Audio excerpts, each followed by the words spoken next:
Hello there and welcome to this vlog of June 2024, and today I'm just going to give a pretty quick mid-year update on the state of BattleTech at the moment. I usually do these twice a year, so I'll do one mid-year, one at the end of the year. Just kind of a check-in to see what's going on across the IP, any kind of news or newsworthy things or predictions, things like that. So pretty lo-fi. Don't think this will take too long, maybe like usually 20-30 minutes. I think depends on the what's going to come into my mind and what tangents I go on during this little chat. But suffice to say that what I expected would happen this year has happened, so across 2024, and that's it. Really has been quite a lo-fi year for BattleTech, which seems really like surprising because last year was a real marquee year with a Kickstarter. And I'm not saying, I mean, I was going to say it sucks all the energy out of it, out of everything going across BattleTech, and it kind of did, but I don't mean that in a bad way. I mean, it was just the Kickstarter was so successful and gave so much buzz to the IP. You've then got that like 1 year delivery date, 1 year plus delivery date, so you're really in like a betwixt and between position.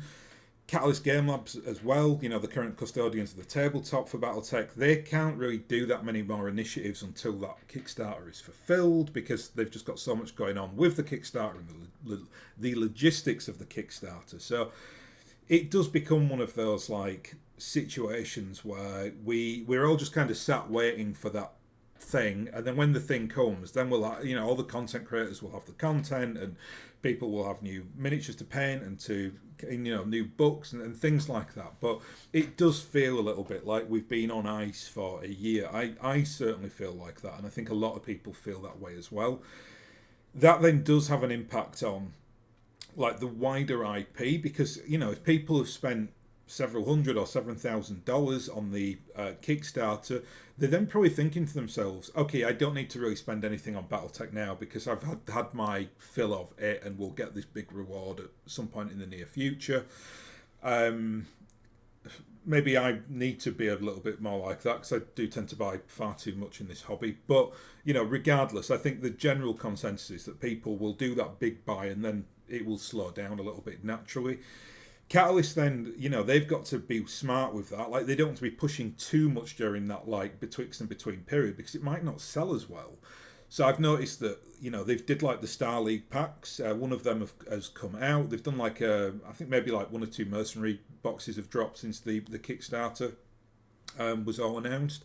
But it's been like very, very like thin on the ground in terms of the plastic miniatures. Obviously, they're still doing books and progressing on with the Ilkhan era, but it's just very much in a, like I say, I use that term again, it's betwixt and between really. And I think we'll all be relieved when we get the Kickstarter, just to kind of draw a line under it, because it sucks all the oxygen out of the room, right? I mean, it's been going on since like March last year, and I must have done, you know, like a dozen videos of it on it, done content with DFA on it. It's like if I'm speaking to anyone online about it, it usually comes up. So it'd be nice to draw a line under it, get it, enjoy it, and then we can kind of look forward into the future.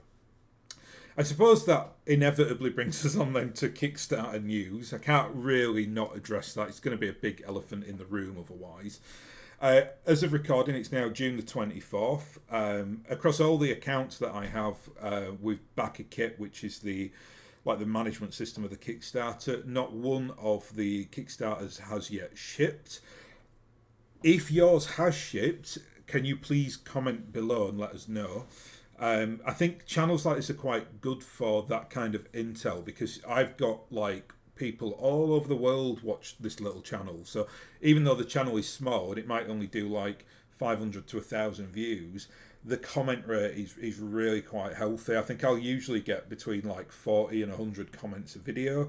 And if people are on there saying, well, I'm in Australia and I've got it shipped out to me, then it's just a good sample size to see exactly what's going on. And I would advise, if you're watching these videos, just check the comments below and you'll probably get some intel on when things are happening. And I find it's far more accurate than what you'd get on something like the Kickstarter page, where you've got so much moaning and whining on there, whereas on like my little channel, people watching me are usually, in fact, pretty much exclusively pretty, enthusiastic people for the IP. They're not looking to bury it or destroy it or cause issues or anything like that. So, you can probably get a good like sample size below. If someone is saying, "Oh yeah, everyone in Florida has got their shipping" or something like that, it'll give you a good gauge on what's going on. But at the moment, anecdotally for myself and for other people that I've spoke across the community with, nobody has yet had anything shipped. So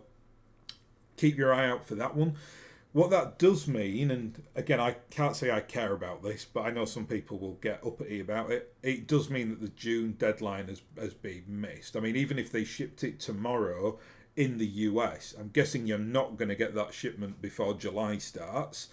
So yeah, it's one of those things where me personally, I really don't care. In fact, the longer I have to wait for it, the better to some respects, because I mean, the house is actually now finished, but I just feel like, the longer it takes to get to me, the more prep I can do for that in the extension, and then the better the video will be. And I know that sounds like a silly little thing, but I'm actually really quite excited to do that unboxing. I've never done anything like it before. It's usually this channel is just me doing the talking head thing.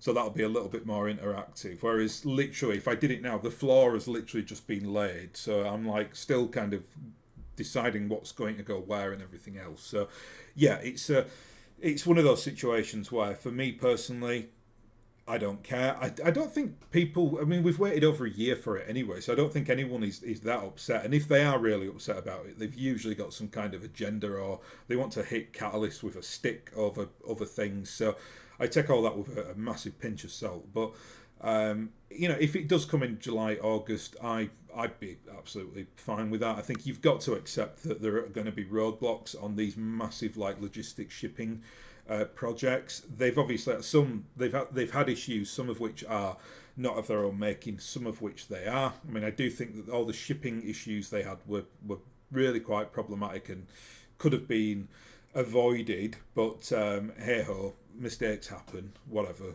They did rectify it, so that's fine. So that's where we're at with the Kickstarter. Other news then is I suppose other news is really quite thin on the ground, so I'll probably do this quite quickly and then I'll get into predictions. On the tabletop front, and I've documented this across other videos that I've done, we know that we are getting those Star League packs. So the one is out already, so the one with the painted Orion in it, Kerensky's Orion. There are 3 more coming after that. They will all be released over the next year. We've then got the roadmap that we had earlier this year as well, and that I think the earlier that roadmap documented, so when it was talking about 2024, 2025, obviously the more accurate it will be. So we're definitely going to get like the Fed Sons and Karita Force packs, because they are doing the books for those, and you'd kind of think that they will coincide with a release of the box sets and the books for each force. So we will be getting outside the Kickstarter quite a lot of healthy content over the next few months, and they've really like moved on as well. Like a lot of the mechs that we are getting are now the really kind of the post-clan invasion, civil war era, really kind of getting into the like Dark Ages and into the Ilkhan era. So they've got to do that as well, because the mechs are what sells, and if they really want to promote and push the Ilkhan era, it's desperately important that they get those mechs on in plastic that people want to play on tabletop.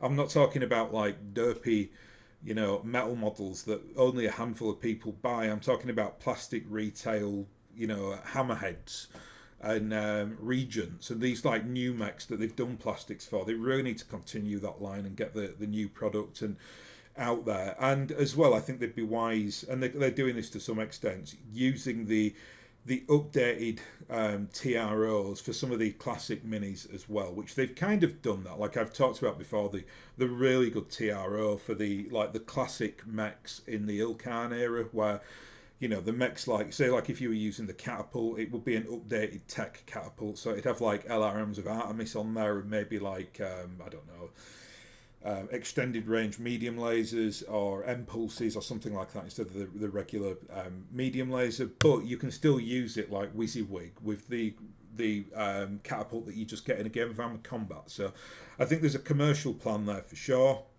Things look to be to be healthy but slow, and that's exactly how I thought it would be this year. So tabletop again, not much to say. We've had no real massive innovations. Like it's not like they've said, "Oh, we're going to do infantry next," or "We're going to do." I mean, say that in the road map that they put out, they did say they were going to do the War of Reaving set, which was all the proto mechs, which I will believe that when I see it, but it was on there. But I think other things that I might have expected a bit before that, things like infantry. No word on that. I don't think they probably will do it either, just because there are so many alternatives out there in the market for infantry. So maybe it's something they're not interested in, but it'd be interesting to see what does happen with that over the next year, because you've got third parties as well, doing building terrain for hex games, which clearly it's like a BattleTech thing, but it's not got the BattleTech IP on it. Otherwise they'd get sued, obviously.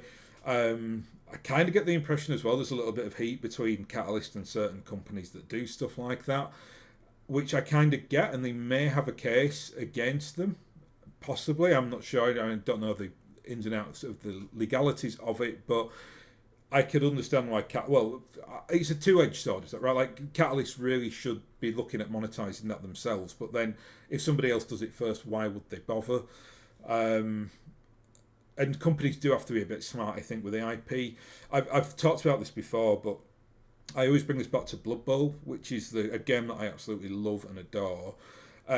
If you've into season 2 of Blood Bowl, which I am, I've collected everything for that season 2. It's fantastic, and the models are fantastic. There's a glaring omission of the Chaos Dwarfs. They just don't exist. They should do. They're a really popular team, but they don't make them because there are so many proxy 3D companies out there who will do a Chaos Dwarf Blood Bowl team that are really popular and really good quality. So instead what Games Workshop does is they come out with a new team, like they did it recently for the Gnomes, which actually was the first Blood Bowl team I didn't buy because I really have got no interest in playing Gnomes on a Blood Bowl pitch, but whatever floats your boat. But that's what they're doing. It's new team now, so that you can't, you don't necessarily want to get it off a third party because it's not what the new rules will relate to or things of that nature. And I think Catalyst are probably going to have to be a bit more adventurous and creative about how they go forward if they want to do something that any company can do, like these, whether it's infantry or the I forget what company it was who did the buildings, the big chunky. I've got loads of them actually. They're really, really good quality. Was it Gale Force 9? I want to say possibly. Anyway, moving on. So that's kind of tabletop done. Not much to say. What we do have though, we do have quite a bit of news on the digital front, and it all centres around the upcoming. They're calling it an expansion for MechWarrior 5. In a sense, though, I think you'd probably call this MechWarrior 6. I mean, I don't know, they probably won't market it like that, but it's going to be a huge expansion because in October, I think it's due out early October, we are getting the clan invasion for MechWarrior 5. Now, I think they're smart, really smart actually, to do it in this way because... And again, caveat this by saying I am not a massive computer game player or a MechWarrior player. I played through MechWarrior because I run a BattleTech content channel, so I wanted to kind of keep up with it. And I actually ended up very much enjoying the game as it is now with all the DLC updates and everything else. The original game was terrible, but now it actually plays really quite well. I look at it though, and I kind of factor in what say the Total War franchise has done with Warhammer, and that's the old world Warhammer, where they've never really they've linked all the games together. So the first Warhammer Total War that came out, it must have been a decade ago now. There are 2 other iterations of that, so there's a second and a third one, and they all fit into the same world. It's just that the second and the third one really kind of developed the map and the races and the campaigns and things like that. And it's a bit of a hit or miss game, but there's tons of content in it. You can end up spending hundreds and hundreds of dollars on all the DLC. I actually love old Warhammer stuff, so I do have the game, and I dip in and out of it every so often. It's quite a fun little game for what it is. But I think Mech Warrior are very smart to do it in this way, where they're not just going to kind of draw a line and say, yeah, that's Mech Warrior 5 done. They're going to use the same system, because you can't, with in terms of like modern games and how modern games look and play, like Mech Warrior 5 is like top end, right? Like it looks great, it plays well. It's not like an indie game or anything. So what's the point in just like trashing it and then rebuilding a system to get something that's maybe 5% better looking? I think instead, if you kind of keep that as your base and then build in exactly what they've done, which is like the clan invasion narrative where you can change the map. They're running a whole new campaign with Clan Smoke Jaguar. There are some really, really good like little trailers out there. It's probably the most. How do I put this? Watching that trailer was quite eye-opening to me, because we've not seen anything like that really since the cartoon, right? Like, there are little snippets, but like, if you go back to like BattleTech 2018, it was just all those like stills of the people in BattleTech, when they were kind of around the conference table talking. They didn't even employ like voice actors to do it. It was just all in text. This though is like the clans, like the I don't know, it's like the sergeant or whoever it is who's kind of guiding these young clan mech warriors. He's like all grizzly and scarred up, and then he's kind of chewing out these like new recruits, telling them that they're useless. And I'm guessing the storyline is going to be, well, there's only one story you can tell with the clans, and that's that they fail in their little ciblic or whatever they call it. I'm not that well versed in clan culture, and then they kind of have a bit of a journey to the light story. That's going to be very interesting in how they do that with Clan Smoke Jaguar, who are basically like fascists. I mean, they are the worst of the worst. In fact, they really made me smile. In the second trailer, they refer to as the Karita as fascists, and I'm like, yeah, it really is that kind of like extreme communist, extreme fascist ideologies where they both scream like fascist at each other across the sidelines, when in fact they're both absolutely abhorrent, terrible systems, but they both just hate on each other, because it's their diametrically opposed philosophy, or whatever you want to say. So I found that quite interesting. What did I think of that trailer? Well, I had mixed. Apart from it looking fantastic, it really did look fantastic. It looked like something you get like in a high-end, like 3D pixelated movie type thing. It was really, really good. Pixelated Pixar movie, sorry. But in terms of the tone, I was left slightly perplexed, because the clans, right? The clans in general should be crazy. And I'm not saying that as someone who is critical of the clans or doesn't play the clans. For me, I love the clans because they give like the ultimate antagonist in the BattleTech like pantheon. These kids that they had were far too clean cut and young, and I'm like, what I wanted was like Nicholas, what's his name, the guy from the cartoon, Malthus, whatever I can't remember his second name. I can't remember his first name. The crazy guy in the cartoon. I wanted that level, like a bit like the sergeant. Like, give me like no like holds barred lunatic clan culture where they are just out to destroy and conquer, and they just hate on the inner sphere. That would be actually quite fun to play, and just keep it really like out there and mad. Instead, though, we got this very like vanilla, I don't know, 18-year-olds who just presumably like crashed out of the system and now have to kind of go into second line mechs to prove themselves or whatever.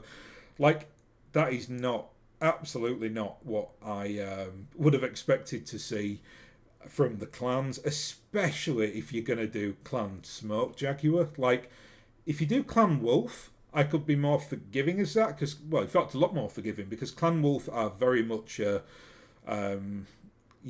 lesser of the sociopathic elements of clan culture. But if you're going to go Jade Falcon or Smoke Jaguar, go all in. Like, I want to see mad haircuts and face paint and terrible antics and weirdness and everything else. Just don't give me it like the clans are just some like normal military structure with just like normal cadets. They are not. They are like a ginormous cult. So yeah, I found that quite disappointing, and I bet you anything we get like a very sterilized versions of the clans. I do bring this back to my overriding critique of MechWarrior 5, which is I really don't think it gets BattleTech in terms of the tone. I thought this from the second I saw the opening intro. Um, it misses so much of like the quirkiness and the weirdness, stuff that like the 2018 game had in abundance. You know, like when you were doing like the little off-key missions and like all the little weird and wonderful characters that were in it, and the zaniness and it felt really BattleTech. MechWarrior 5 to me just feels like generic sci-fi, and that might be a choice on their part to try and get as general audience as possible, but I think it's really not doesn't do the IP any favors whatsoever, because I think the joy and the charm of BattleTech, it's not just like it's set 1,000 years in the future and they've got these big mechs and it's all military. That's a part of BattleTech, but where is the colour and the flavour and the nuance and the silliness? And MechWarrior 5 misses pretty much all that. I thought they'd get maybe tap into it a little bit when they did the Solaris, but I've got to say, having played the Solaris DLC, it was incredibly disappointing. I don't know what anyone else is saying about that. I frankly thought it was bang average. Venturing on for poor as well. I mean, I just don't think it added anything. I'm saying that I did play it at a time where I was in the end game anyway. Like I'd finished the game and I had like just incredible, powerful mechs and units. So maybe I just walked through it. But the other DLC they did, which was the final success, well, the last Succession War, and then going into the War of 3039. I thought both of those DLCs were absolutely incredible.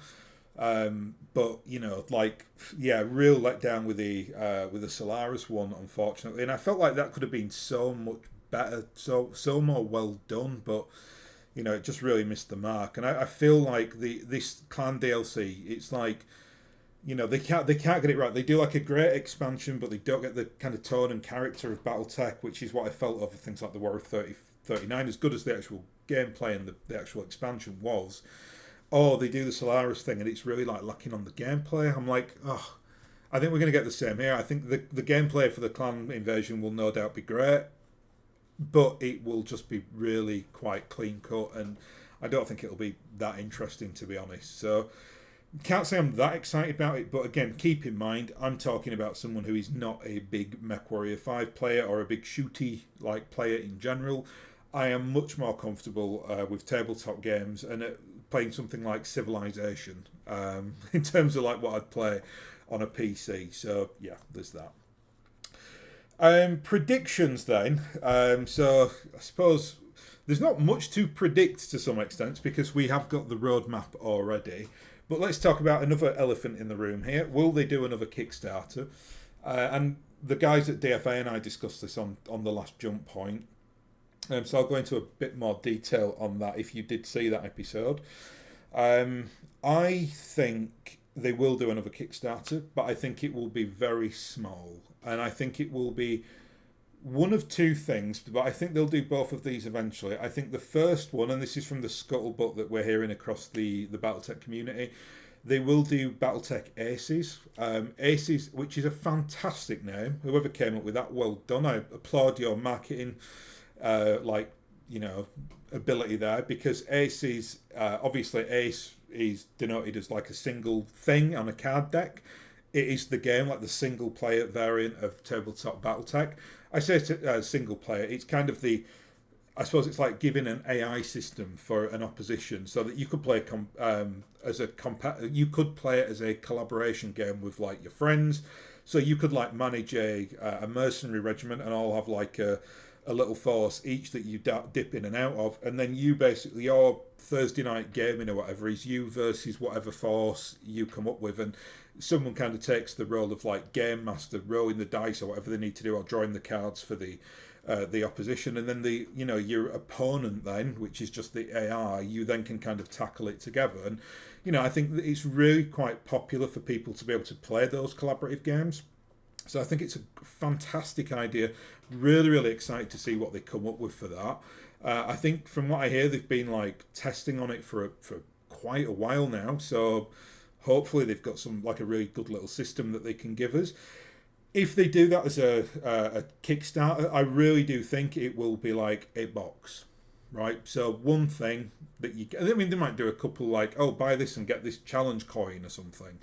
But I really do think that you're going to be talking about like a maximum $80-$100 for a Kickstarter, probably with a 6 to 9 month turnaround. So I think we will get that, and I think they will do it for Aces.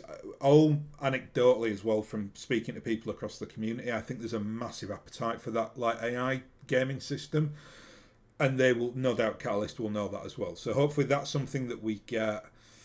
When will they do that? I don't think that will happen until next year. So I'd probably say first, second quarter next year. I think something might get announced on that. I also then think they've got another scope, and I've heard again a few rumours about this, that they want to do the Solaris game. And I think if they do that, they'll do that on Kickstarter as well. That might be slightly more elaborate. So that might be like a Kickstarter with a couple of extra boxes or something. So you might be talking about $150 on that one. What I do think, though, now is that we are at the end of the major Kickstarter cycle.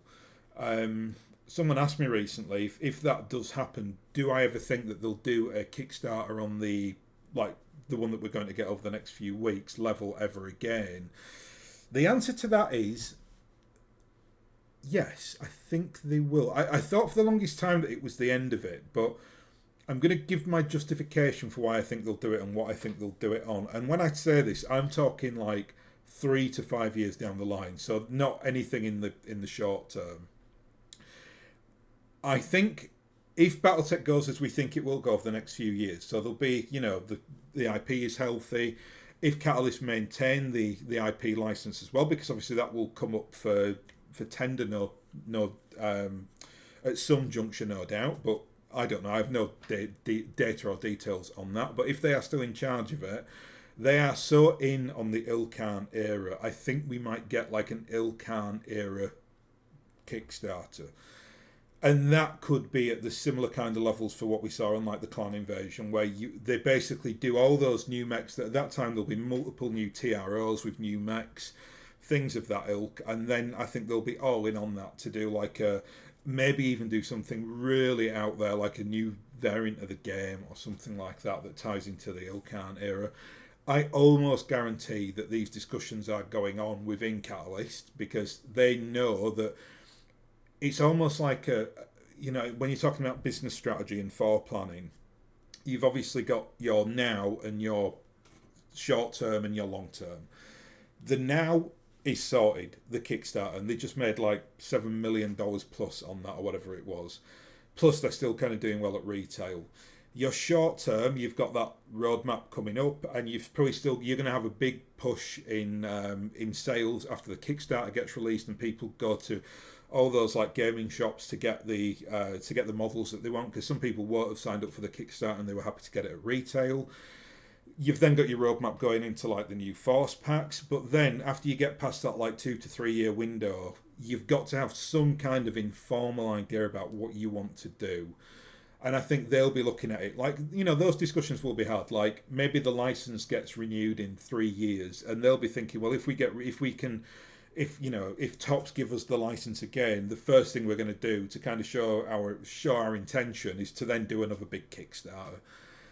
Hopefully, and God willing, that the world will be in a better place by then, and will all the kind of issues that we're having across wars and political turmoil and things that just depress the hell out of me.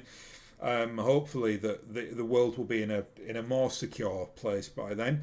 I am kind of enthusiastic about that, because if you kind of know your history, you know that we kind of go in these like peaks and troughs in terms of what's going on in the world, and it does feel like we have been in a trough since what you'd probably say like 2016, something like that. Whether it's like economic recession, pandemics, warfare, like it's quite shocking actually. Like historians, I think, will view this when this like 8-10 year period is incredibly disruptive and incredibly damaging.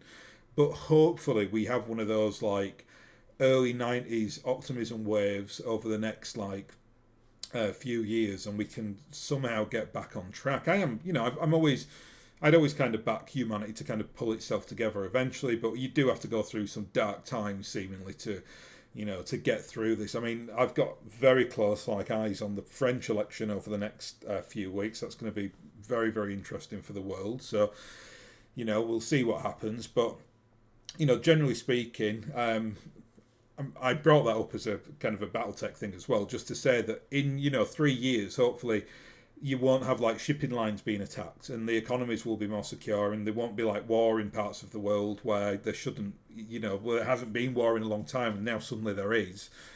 Hopefully, at that juncture, commerce and trade, you can start doing things like a Kickstarter, and oh look, it gets done and without any dramas or issues, and the ship doesn't get sunk by Yemeni rebels and is now on the bottom of the sea, right? So fingers crossed that happens. So yeah, I think it's again not much more to say really. It's been a pretty quiet time, but understandably quiet. I think like as the year goes on, things will start to increase in terms of like buzz. I think the Kickstarter will come out, then some more force packs will come out. I think you'll then start you'll start to see interest increasing again. But for now, we all are just waiting for the Kickstarter. Fingers crossed they start coming into people over the next like 2 to 6 weeks. I'll keep you updated on the channel if I see like that my shipping has been like locked in and it's been sent. I'll probably do a video on it, and especially again, I feel like in quite a good position to do that because I've got like orders going all over the world, so I can kind of see when each jurisdiction is getting shipped out. So yeah, expect to see some content on that, but pretty much that will be it before I do the unboxing video, which will, I mean, literally as soon as I get it, I'm going to do the unboxing video, so I'm going to try and get it all set up beforehand. So there we go. Anyway, I'll leave it there because we've just hit the 30-minute mark. So I will thank you very much for watching, and I'll hopefully catch you again next time.